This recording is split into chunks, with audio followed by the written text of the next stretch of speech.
akan membahas tentang suatu topik yang sangat fundamental dalam Islam, yaitu tentang wahyu dan Nabi Muhammad dan bagaimana hubungan wahyu ini dengan Nabi Muhammad SAW. Baik teman-teman, pada video kali ini saya tidak sendiri, saya ditemani oleh dua rekan saya, Kak Robiah dan Kak Nisa. Nah, pada video kali ini kita akan coba menguraikan konsep wahyu dan Nabi Muhammad SAW melalui lensa tarik Al-Quran, yaitu sejarah yang tertakjub dalam Al-Quran. Sebelum kita membahas lebih jauh tentang wahyu dan Nabi Muhammad SAW, kita harus tahu dulu siapa sih sosok beliau ini. Nah, menurut dari Kak Nisa dan Kak Robiah, siapa sih beliau ini? Seperti apa sosok beliau? Kalau menurut saya sendiri, Nabi Muhammad SAW itu ialah Nabi atau Rasul yang terakhir kan? Benar kan? Benar. Terus wahyu yang diterima oleh Nabi Muhammad SAW itu yang bisa kita rasakan saat ini, yakni Al-Quran sendiri. Jadi kan sangat masih dikenal sepanjang masa. Masya Allah. Bagaimana menurut Kak Robiah? Jadi menurut saya Nabi Muhammad SAW merupakan sosok yang sangat mulia dan beliau merupakan suri tauladan bagi seluruh umat manusia. Benar. Jadi Nabi Muhammad ini bukan hanya seorang sosok yang menjadi suri tauladan, tapi juga beliau ini adalah Nabi terakhir, betul. Nabi terakhir yang diutus oleh Allah Subhanahu Wa Taala untuk menyampaikan risalah Islam kepada seluruh umat manusia. Nah, beliau ini juga dari mulai sejak kecil beliau itu sudah dikenal sebagai orang yang amanah, jujur, kemudian sangat dipercaya oleh masyarakat waktu itu. Nah, beliau ini lahir di Mekah pada tahun 570 Masehi, tepatnya pada 12 Rabiul Awal, bertepatan dengan tahun gajah seperti itu. Kemudian Nabi Muhammad SAW ini diangkat menjadi Nabi, diangkat menjadi Rasul oleh Allah Subhanahu Wa Taala. Kemudian setelah beliau menjadi Nabi, beliau itu menerima wahyu oleh Allah Subhanahu Wa Taala melalui perantara malaikat Jibril. Nah, sebelum kita membahas lebih jauh tentang wahyu ini, kita harus tahu dulu apa sih wahyu itu. Nah, menurut Kak Nisa dan Kak Robiah, menurut Kak ini apa sih definisi wahyu itu dan seperti apa? Menurut saya sendiri, wahyu itu adalah petunjuk, bisikan ataupun isyarat yang diberikan oleh Allah Subhanahu Wa Taala kepada manusia-manusia pilihan seperti Nabi dan Rasul. Dan wahyu itu diturunkan dengan berbagai cara, bukan hanya langsung semesti kayak buah jatuh pun gitu kan, bukan hanya seperti itu gitu. Nah, dengan cara seperti yang pertama ada melalui mimpi, ada ilham ataupun dan ada pun yang lain-lainnya. Oh, berarti Nabi Muhammad ini dalam menerima wahyu itu adalah mimpi juga, benar? Baik, benar. Kalau menurut Kak Robiah gimana? Ya, menurut saya ya wahyu itu hampir sama dengan Kak Nisa tadi. Wahyu itu adalah pesan ilahi yang disampaikan oleh Allah Subhanahu Wa Taala kepada Nabi Muhammad melalui perantara malaikat Jibril. Jadi dalam bahasa sederhananya bisa dikatakan sebagai wahyu itu adalah berita atau kabar gembira yang disampaikan oleh para nabinya, oleh Allah Subhanahu Wa Taala kepada para nabinya untuk disampaikan kepada seluruh umat manusia, seperti itu kan? Tapi menurut saya sih, maksudnya saya mau mengajukan pertanyaan gitu. Dalam definisi wahyu ini apakah cuman itu aja atau ada arti lain gitu?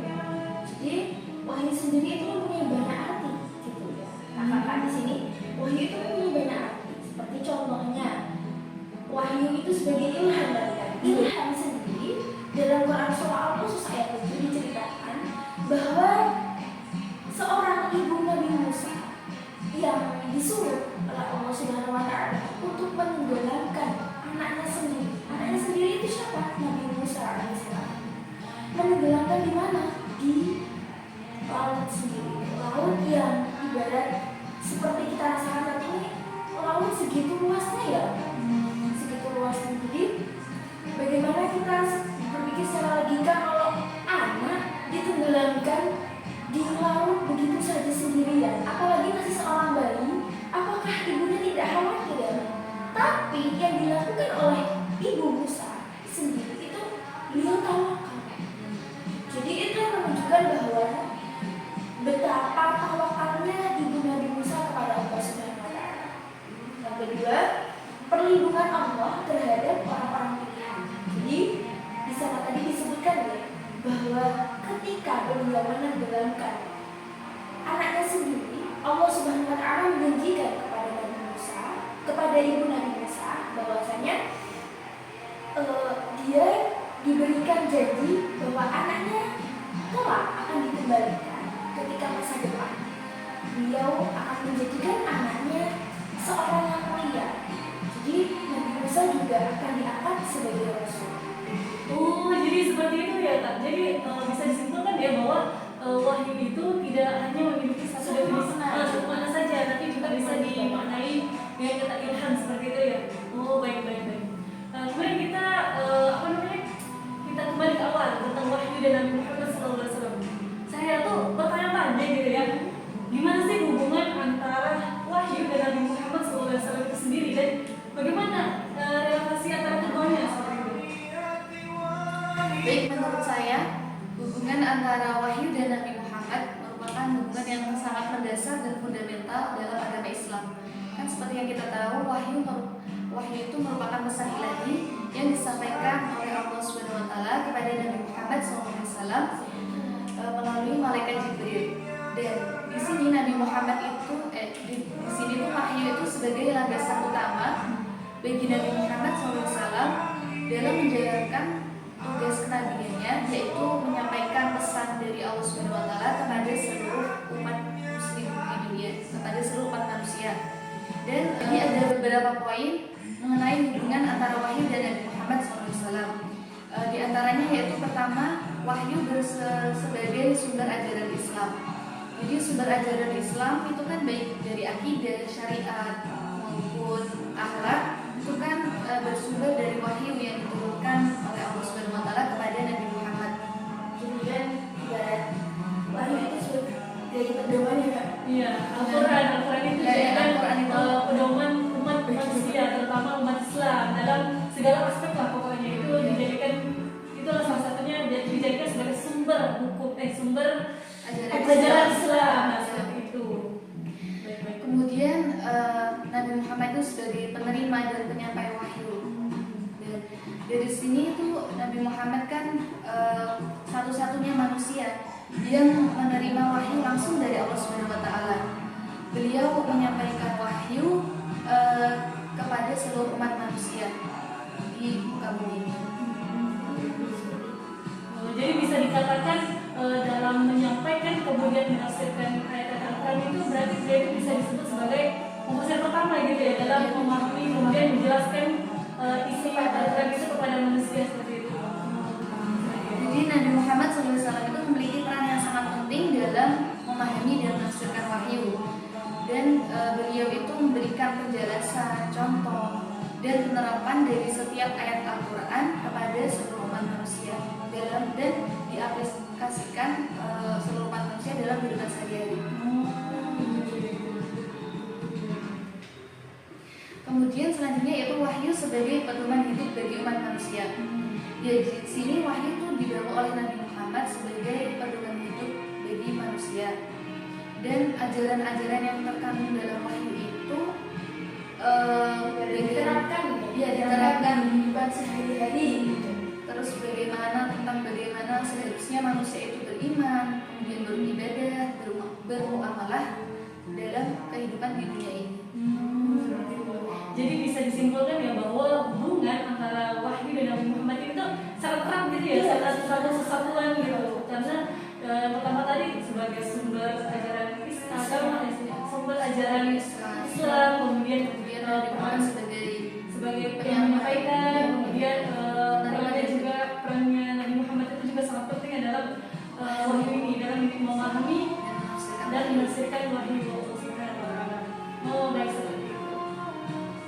Jadi selanjutnya kan saya juga ingin tahu Pak, ibarat tadi kan sudah kita jelaskan dari awal biografi Nabi Muhammad dan apa itu wahyu, terus sekarang kan yang barusan kita jelaskan itu hubungannya kan antara wahyu itu kan sangat erat. Terus bagaimana proses antara yang dialami proses wahyu itu turun gitu kepada Nabi Muhammad SAW itu bagaimana?